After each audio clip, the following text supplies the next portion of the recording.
on the free walking tour here in Yangon, and I'm with Gino, right? Gino, and you're from Australia. That's right. Okay, is free walking tour, is this your company, your concept?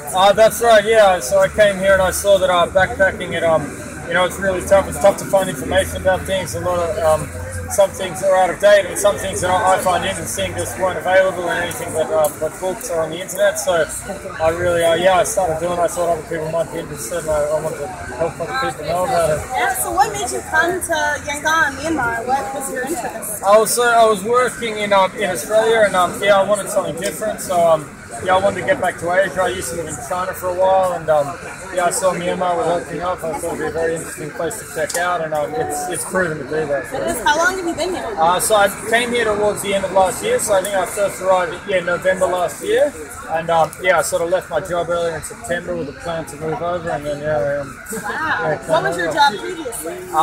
In private equity. Oh, private equity. I would not have seen that coming at all. Did you study history in Australia? I studied Asian studies for a long time, so I was really into Asian contemporary culture and history and society. But I was working in private equity for a bit. I used to teach English for a long time in China, so I always wanted to get back to Asia, and I do like it here.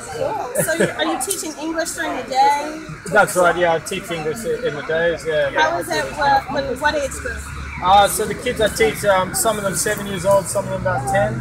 Okay. So we were walking around the park the other day, and the littlest tour guide came up to me. His name is Nico. And he spoke 6 different languages. Like legitimately 6 different languages.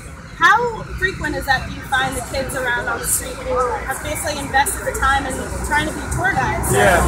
So Nico, he's very good. He also sells great postcards, and him and his sister, actually, they're some of the smartest kids I've met in the world, not just here. Yeah. You're right, they do speak so many languages, and I think it's quite frequent to meet those children here. It's in some ways it's sort of sad, that they're not in school, but I'm definitely not in a position to judge their families for whatever reason, and as long as they're in some postcards, I'm quite happy.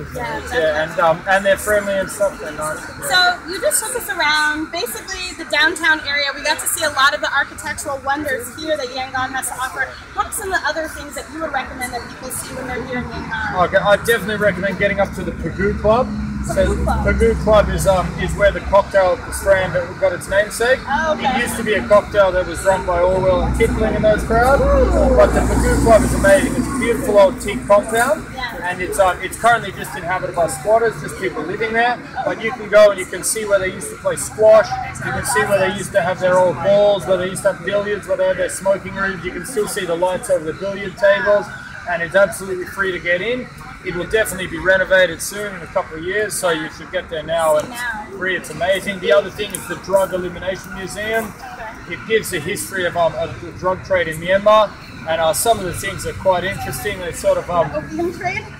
Basically, but some things they sort of almost as a warning to not take drugs. This is what happened when you take drugs, and there's almost a zombie like that when you take drugs. So it's quite interesting. You're basically a local now, so where should I go and get local food?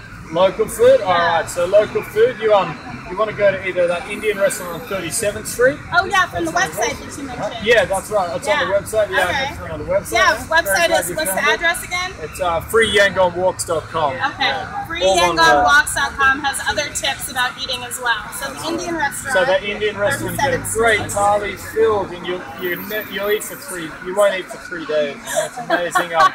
But also, near the Pagoo Club as well is a place called Feel Restaurant. It's a franchise here. I think there's 11 of them in the country. They do very good Burmese food, very good curries. You're sitting outside, but not too hot. They've got fans with the water being sprayed on them. Very good prices. You get a real authentic Burmese food. It's very clean. So it's a very nice place. That's Feel Restaurant. Yeah. Okay, cool. Otherwise, if you want a bit of a nightlife as well, a bit of a barbecue maybe, 19th Street, which is commonly known as Chinatown, you get a few cheap drinks there, and you can get very good food. It's very good place. Okay. So how long have you been doing this walking? So this is, I think I started, when did I start? Must have been April 25th or something, so not long. Just about, so 6-7 weeks. Yeah. That's my gosh, and I feel so special. I'm on like the first couple of tours that you've been doing. Yeah, that's right. I thought you've been doing this forever. Oh, well, thank you. I take that as a compliment. The locals knew him. He was getting water for us. My my gosh, Gino, that is really impressive. Well, thank you so much for bringing that to Yangon, and we'll definitely be telling our fans out there about it. And again, the website is freeyangonwalks.com. And this is Gino, a local celebrity now. We're here in Yangon, and I will see you guys later. Bye. Thank you.